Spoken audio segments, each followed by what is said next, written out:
If you grind video games as much as I used to, let me let you in on a little secret. Life is just as fun and engaging as a game if you frame it right. So let me explain that. By the time about 2 years ago, when I wanted to quit video games for good and start my own self-improvement journey, I didn't realize that I already had all the skills I needed to start leveling up IRL. And I'd gotten those skills from gaming. I just needed to start using them in real life. Now, what exactly do I mean by this?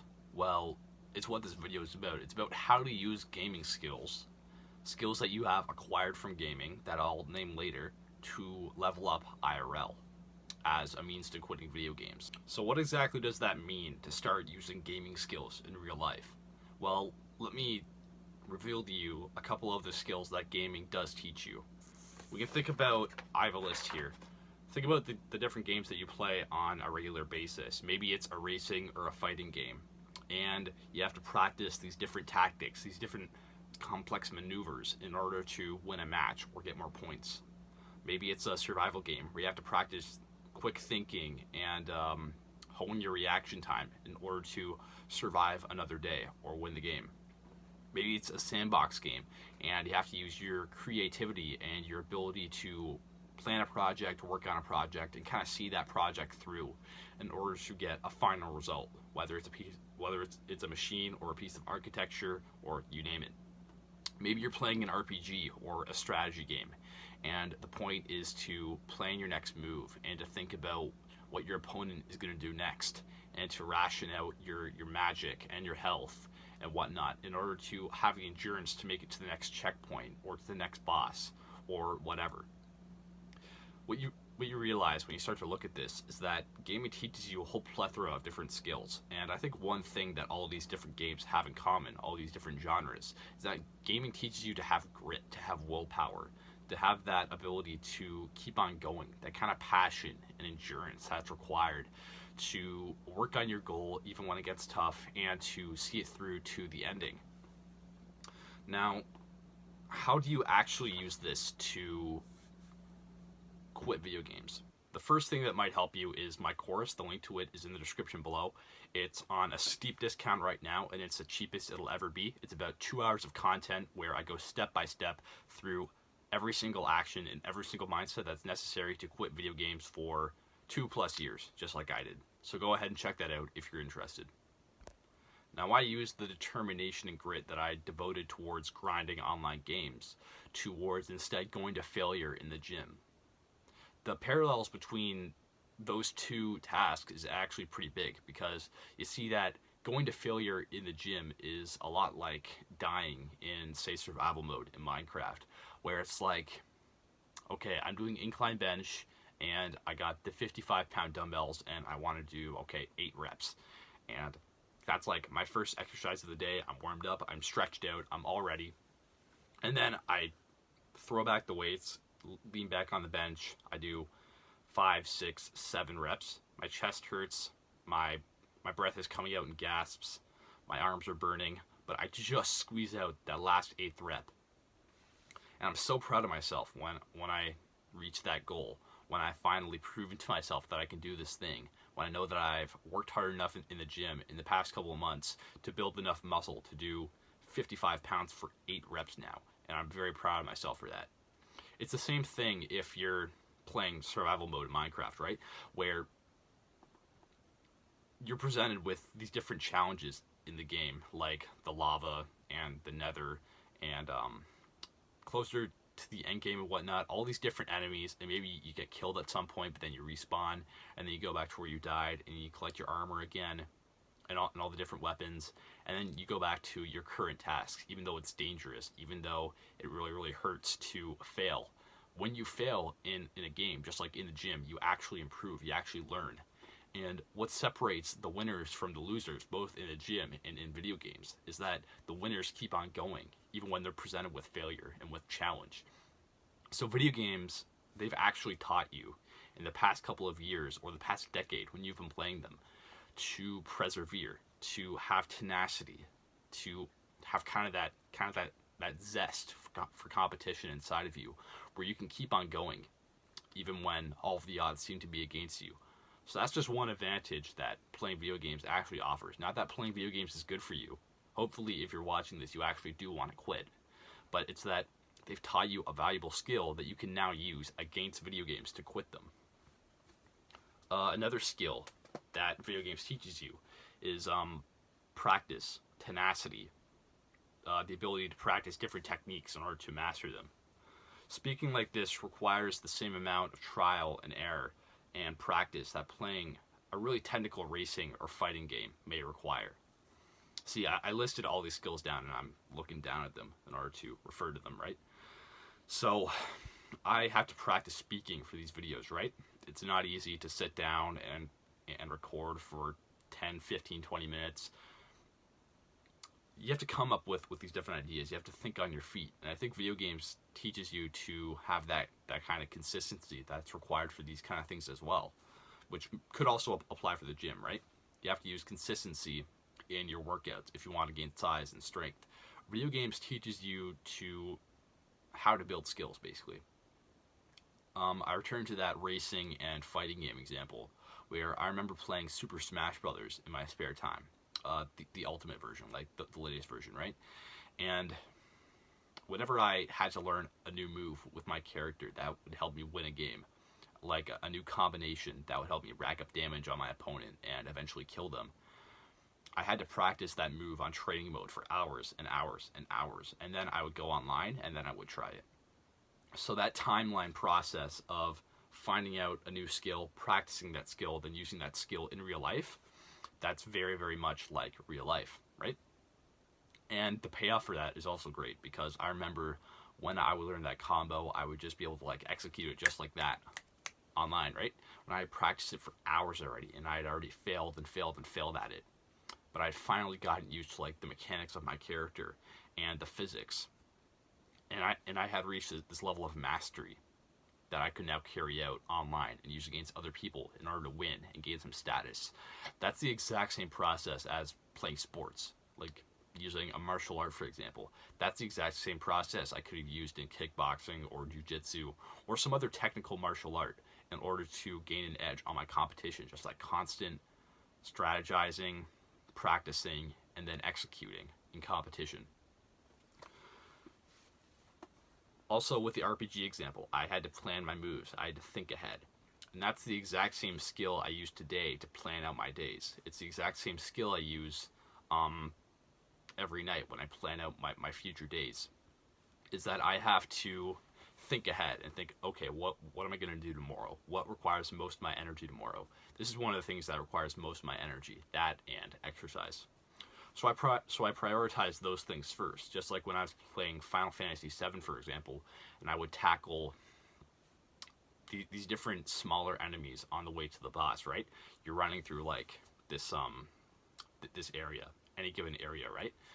And whenever you advance like 10 steps, a different enemy comes on, and then it's like the screen swirls, and then you enter kind of like this battle situation, and you have to attack them and time your attack times properly, which requires some tactics. But it also requires you to have like some food and some potions in storage in order so that you can keep your damage up and your attack up, and your ability to inflict damage on your opponent. You got to keep that high. So that requires the same amount of planning with my effort that I do today, right? You can kind of think of like the different magic and food potions that I had. They're kind of like the renewed effort I get every day after waking up. And I kind of have to space that out over the course of the day in order to fulfill all my goals or beat the boss, like in the game. So those are just some more in-depth examples of how gaming skills can lead you to level up IRL. Now, for the second half of this video, I want to go over the challenges and the limiting beliefs that sets reality apart from gaming. I want to find and talk about what the differences are between real life and gaming. And the fact is that real life reality is actually a lot more disappointing than gaming. It turns out that this reality that we live in, that hasn't been manufactured by software developers and different corporations to be entertaining and dopamine filled for every single moment, is actually not as stimulating as video games. Who would have known, right? But one thing that really disappointed me about real life when I finally decided to put down the video games was that people are strange and people are not easily understood, and they often appear to be stupid and annoying at times. And that's something I want to talk about right now. So I was never a social kid when I was a kid, but then when I quit video games and I had to confront myself and be around people a lot more as a means of self-improvement, I found that people weren't understandable. They weren't logical like they were in video games. They weren't like completely game oriented like they were like my teammates in different games, right?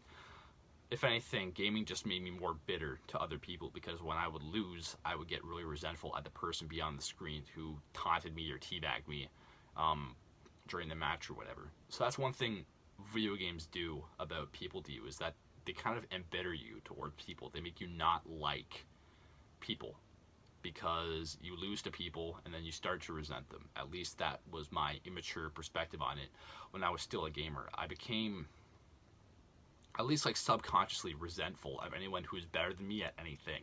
So it made me a very sore loser whenever I would lose at these different games that were basically my life at this point. So dealing with people in real life is another skill you have to develop that gaming won't necessarily teach you. And I learned to do this by listening to podcasts, listening to conversations in real life, observing people as they appeared in public. And then from that, I kind of gleaned a way to deal with people in real life, which is a very subtle art. It's very difficult, especially for some people more than others, to learn how to deal appropriately with people and to talk to them in a relatable way, and to this sounds a little sadistic, but to get what you want from them, right? That takes a certain level of skill that has to be learned beyond gaming. And it's often a turnoff for a lot of gamers, I realize, when they try and associate with people in real life and they realize just how unpleasant and weird and stupid they are. So that's one challenge, but the way to deal with that is just to be around people more. It's to read books on social skills. I read Dale Carnegie's How to Win Friends and Influence People, that book, and that really helped me learn how to understand human psychology, and from that understanding point, I learned how to deal with people. If you can study psychology, and this might be a bad analogy, but see people as a very complex computer, as a very complex machine that needs the very specific correct type of inputs in order to get a right output, right? In order to get a good interaction with them, you need to present yourself in the right way and say the right things. If I viewed social interaction as an equation, kind of like that, then I was able to get a lot more positive results and have the courage to reach out to people and talk to them.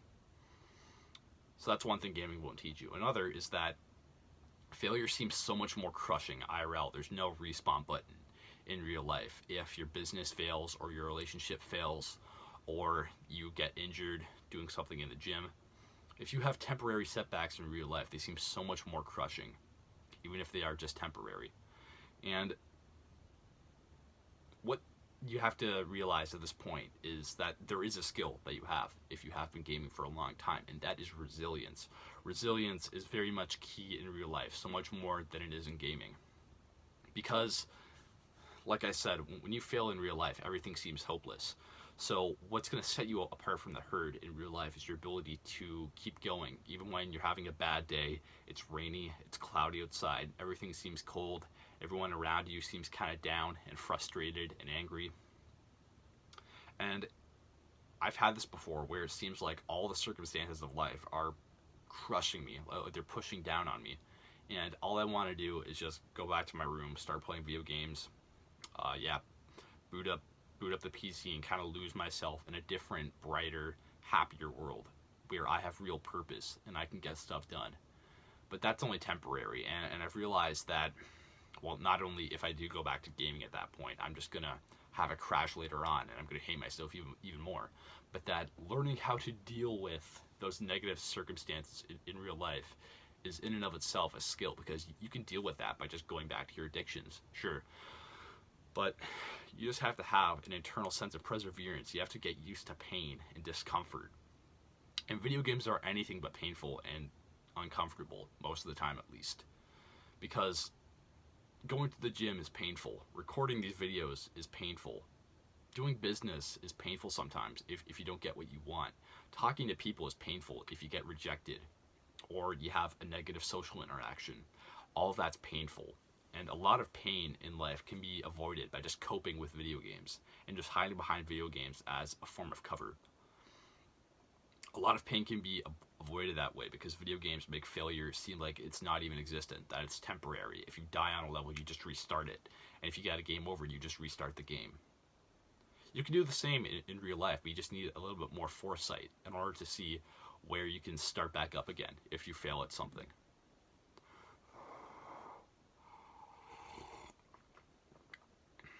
I remember when my last YouTube channel didn't work out, I had to reassess my strategy, and after about 6 months of soul searching, I had to come back to a new channel actually, and start a new niche like the one I'm doing now.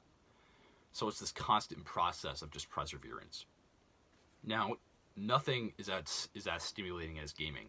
This ties into my previous point about failure, is that nothing is going to be as stimulating as gaming within your access. So what you have to do is you have to find, as well, first of all, you have to quit gaming altogether in order to find real life enjoyable. This is why I encourage going cold turkey from gaming, is because even if you're gaming just a little bit, you're not going to have anything as fun as gaming to practice in real life.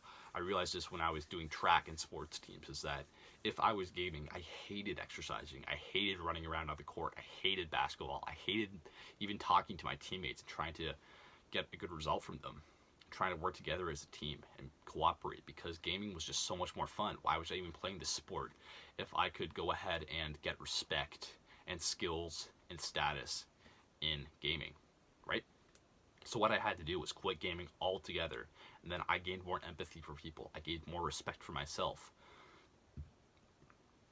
But the thing was, my dopamine was so much lower. My hormone that regulates pursuit, right? And this is universal for all human beings. If you play video games, your dopamine level is going to be, your dopamine threshold, is going to be so much higher than if you weren't gaming, right? Your need to be stimulated, your addiction to stimulation is going to be so much higher if you're gaming. So what you have to do is just stop gaming altogether.